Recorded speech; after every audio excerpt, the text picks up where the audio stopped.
Investment में diversification बहुत ही जरूरी है। मान लीजिए कि आप इक्विटी में इन्वेस्टमेंट कर रहे हो तो आपका investment across the market caps और अक्रॉस द सेक्टर्स हो तो लंबे वक्त में ये फायदेमंद साबित हो सकता है।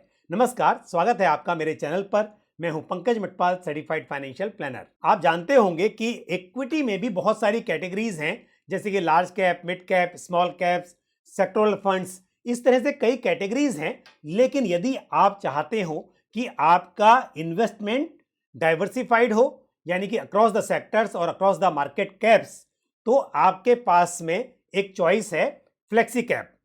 अब फ्लेक्सी कैप जो होते हैं ये large cap, mid cap, small cap सभी तरह के शेयर्स में इन्वेस्ट कर सकते हैं। यानी कि सेबी के अनुसार एक फ्लेक्सी कैप फंड को मिनिमम 65% अपने टोटल एसेट का इक्विटी और इक्विटी रिलेटेड इंस्ट्रूमेंट्स में करना होता है। लेकिन कितना एलोकेशन लार्ज कैप में होगा, कितना मिड कैप में होगा या कितना स्मॉल कैप में होगा, ये सब फंड मैनेजर के हाथ में है। यानी कि किसी समय पर यदि फंड मैनेजर को ऐसा लगता है कि इस समय स्मॉल कैप के लिए बहुत अनुकूल नहीं है और इस वक्त पर ज्यादा एलोकेशन लार्ज कैप में होना चाहिए या मिड कैप में होना चाहिए, तो फंड मैनेजर्स अपने हिसाब से डिसाइड कर सकते हैं। और यदि किसी वक्त पर ऐसा लगता है कि स्मॉल कैप में इन्वेस्टमेंट करने का सही समय है, तो उस वक्त यह हो सकता है कि फ्लेक्सी कैप फंड का एक्सपोजर ज्यादा स्मॉल कैप में हो। तो ये सब फंड मैनेजर्स अपने हिसाब से टाइम पर डिसाइड कर सकते हैं। अच्छा, एक फोकस्ड फंड और फ्लेक्सी कैप फंड दोनों में ही ये सुविधा है कि large cap, mid cap, small cap सभी तरह के शेयर्स में और across the market sectors invest किया जा सकता है। हालांकि सेबी के नियमों के अनुसार एक फोकस्ड फंड भी फ्लेक्सी कैप फंड की तरह ही होता है, यानी कि उसमें भी across the market cap invest किया जा सकता है और साथ ही वहां पर भी large cap, mid cap, small cap सभी तरह के शेयर्स में इन्वेस्टमेंट किया जा सकता है। जैसा कि फ्लेक्सी कैप में सेबी का मैंडेट है कि मिनिमम 65% एलोकेशन इक्विटी और इक्विटी रिलेटेड इंस्ट्रूमेंट्स में होना चाहिए, वही सब सेम फोकस्ड फंड में भी है। लेकिन अंतर यह है कि फोकस्ड फंड में मैक्सिमम 30 स्टॉक्स हो सकते हैं। यानी कि एक फोकस्ड फंड का जो पोर्टफोलियो है वो कॉन्सेंट्रेटेड रहेगा।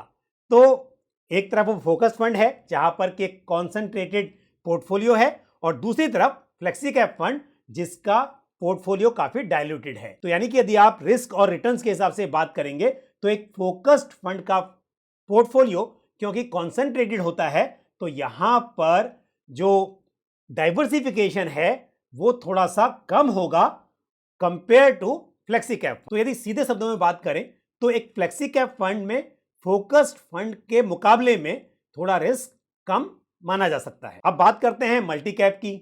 मल्टी कैप और फ्लेक्सी कैप में फर्क यह है, जहां फ्लेक्सी कैप में फंड मैनेजर के पास ये चॉइस है कि वो लार्ज कैप, मिड कैप और स्मॉल कैप के बीच जो एलोकेशन है, जो एसेट का रेशियो है, वो अपने हिसाब से डिसाइड कर सकते हैं।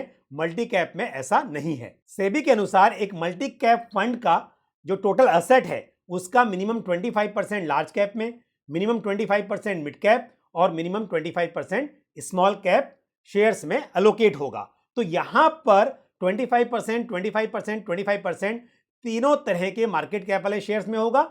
बाकी का जो 25% है उस पर फंड मैनेजर का अपना डिसीजन होगा कि वो किस तरह से उसे एलोकेट करना चाहते हैं। तो किसी वक्त पर यदि फंड मैनेजर को ऐसा लगता है कि लार्ज कैप में एक्सपोजर ज्यादा होना चाहिए, तो हो सकता है कि लार्ज कैप में 40% हो, मिड कैप में 25% हो और बाकी का स्मॉल कैप में हो। तो ये मल्टी कैप में ऐसा किया जा सकता है। जहां तक फ्लेक्सी कैप फंड का सवाल है, यहां पर फंड मैनेजर्स अपने हिसाब से डिसीजन ले सकते हैं कि उन्हें पूरे एसेट को किस तरह के मार्केट कैप वाले शेयर्स में एलोकेट करना है। जैसा मैंने कहा कि minimum 65% of the total AUM वो इक्विटी और इक्विटी रिलेटेड इंस्ट्रूमेंट में करना है, ये सेबी की गाइडलाइन है।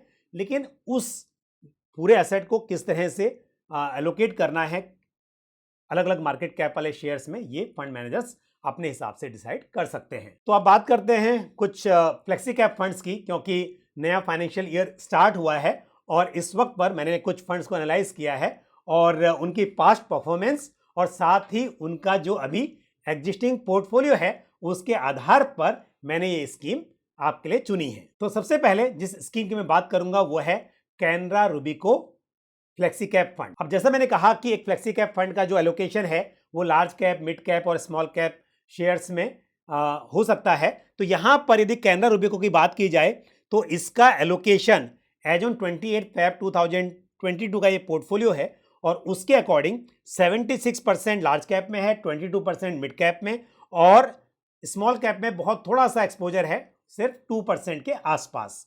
तो ये इसका एलोकेशन है पोर्टफोलियो का। और यदि हम इसके रिटर्न्स की बात करें तो लास्ट 1 ईयर में स्कीम ने लगभग 21.1% का रिटर्न, 3 साल में 18.99% और 5 इयर्स में 16.31% का रिटर्न डिलीवर किया है।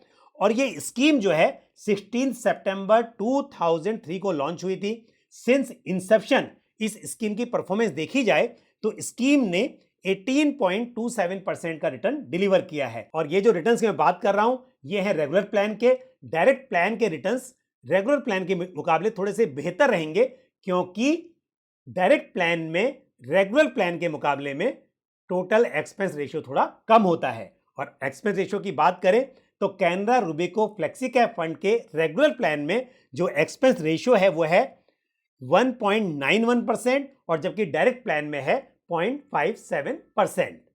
तो आपने देखा कि डायरेक्ट प्लान का क्योंकि टोटल एक्सपेंस रेशियो कम है जिसका फायदा इन्वेस्टर्स को मिलता है रिटर्न्स के रूप में। हालांकि सेबी का जैसे गाइडलाइन है कि मिनिमम 65% एलोकेशन इक्विटी और इक्विटी रिलेटेड इंस्ट्रूमेंट में होना चाहिए, लेकिन आप देखेंगे कि क्योंकि ये इक्विटी फंड्स हैं तो यहां पर जो एलोकेशन होता है वो 90% के आसपास तो इक्विटी में रहता ही है। और यदि मैं बात करूं कैनरा रूबिको फ्लेक्सी कैप फंड की तो इसका एलोकेशन 94.70% इक्विटी और इक्विटी रिलेटेड इंस्ट्रूमेंट्स में है। तो यदि हम स्कीम की परफॉर्मेंस की बात करें तो यहां पर कंसिस्टेंसी बनी हुई है। और साथ ही यदि करंट पोर्टफोलियो पर ध्यान दें तो यहां पर जो एलोकेशन है वो फाइनेंशियल सर्विसेज में यहां पर या फाइनेंशियल सेक्टर में सबसे ज्यादा है। और मैं अगर देखूं जिस फंड की मैं बात कर रहा हूं उनमें से सभी फंड्स का जो एक्सपोजर है वो फाइनेंशियल सेक्टर में सबसे अधिक है। तो अब यदि बात करें स्कीम के बीटा और अल्फा की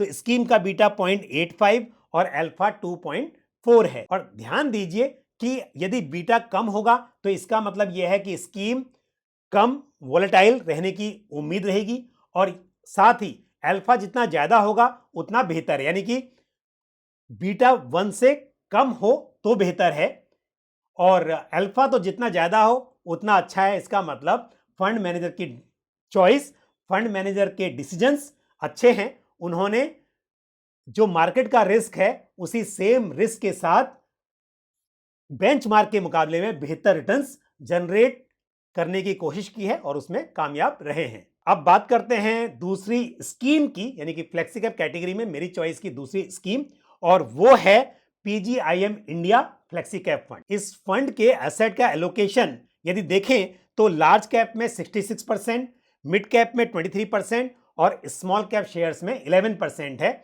जिन स्कीम्स की मैं आज बात कर रहा हूं उनमें से ये एक ऐसी स्कीम है जिसका एलोकेशन स्मॉल कैप में दूसरों के मुकाबले में ज्यादा है। तो इस स्कीम ने large cap, mid cap, small cap सभी तरह के शेयर्स में एक्सपोजर रखा हुआ है। और इस स्कीम की पास्ट परफॉर्मेंस पर ध्यान दें तो लास्ट 1 ईयर में स्कीम ने 24.66%, लास्ट 3 इयर्स में 25.68 और लास्ट 5 इयर्स में स्कीम ने 17.36% का रिटर्न डिलीवर किया है।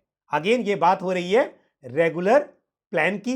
डायरेक्ट प्लान का रिटर्न हमेशा थोड़ा सा बेहतर रहेगा। और ये स्कीम लॉन्च हुई थी 4 मार्च 2015 को। सिंस इंसेप्शन यदि आप देखें तो स्कीम ने 14.61% का रिटर्न डिलीवर किया है। और एक्सपेंसेस की अगर हम बात करें, क्योंकि आप अक्सर पूछते हैं कि स्कीम में कितना एक्सपेंस रेशियो है और ये इंपॉर्टेंट भी है, तो रेगुलर प्लान में 2.16% है और डायरेक्ट में ये 0.43% है। यदि हम स्कीम के एसेट एलोकेशन की बात करें तो यहां पर 88.50% स्कीम का जो टोटल एसेट है वो इक्विटी और इक्विटी रिलेटेड इंस्ट्रूमेंट में इन्वेस्टेड है, एलोकेटेड है। आप देखेंगे कि किसी भी इक्विटी फंड का थोड़ा पैसा कैश और कैश इक्विवेलेंट इंस्ट्रूमेंट्स में इन्वेस्टेड रहता है, क्योंकि यदि रिडम्पशन आता है तो उस वक्त पर इक्विटी शेयर्स को मतलब प्रेशर में ना बेचना पड़े, बल्कि जो कैश इक्विवेलेंट असेट्स हैं वहां से रिडम्पशन को पूरा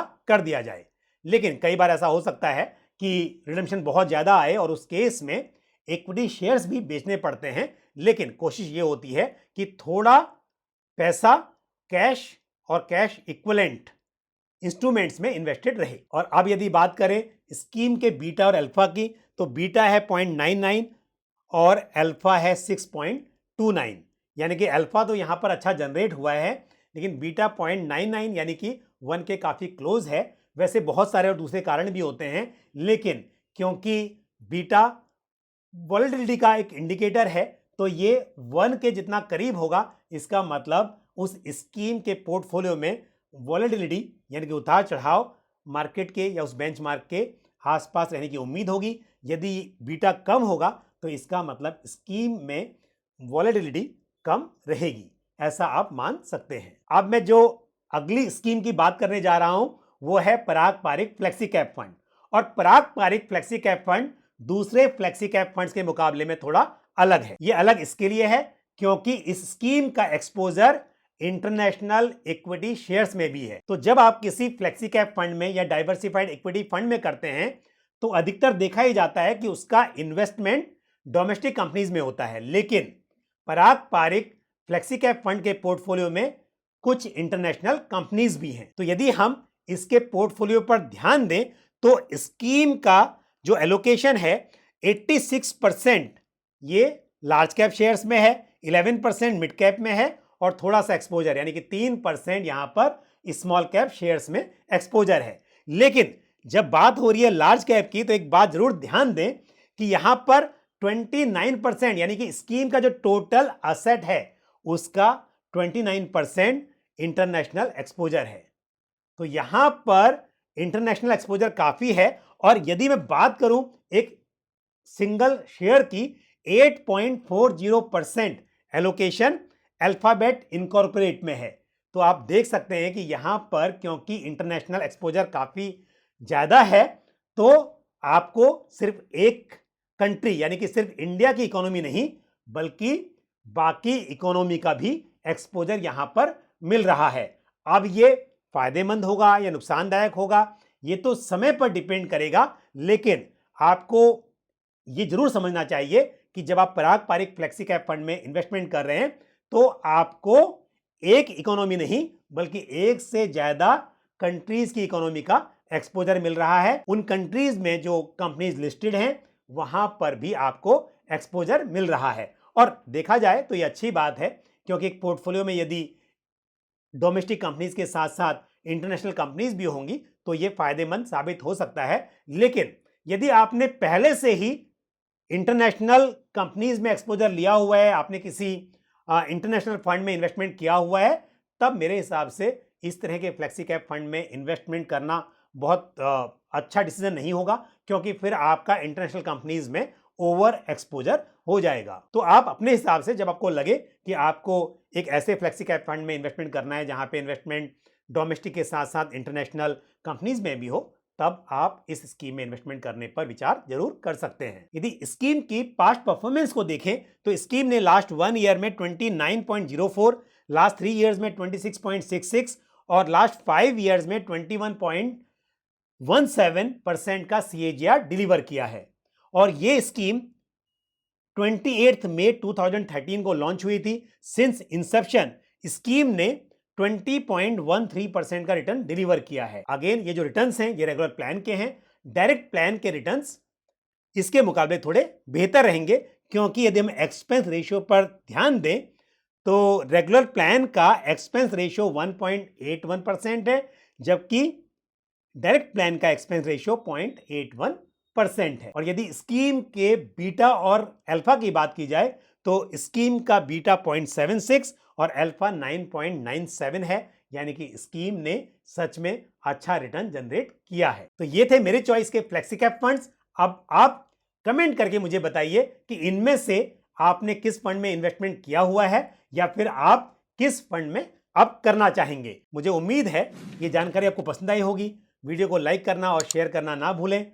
और आज के इस वीडियो में इतना ही, लेकिन अगले वीडियो में फिर आपसे मुलाकात होगी और फिर हम बात करेंगे पर्सनल फाइनेंस से जुड़े हुए किसी और इंपॉर्टेंट टॉपिक पर। Thank you. जय हिंद। म्यूचुअल फंड निवेश बाजार जोखिमों के अधीन है। योजना से संबंधित सभी दस्तावेजों को ध्यान से पढ़ें।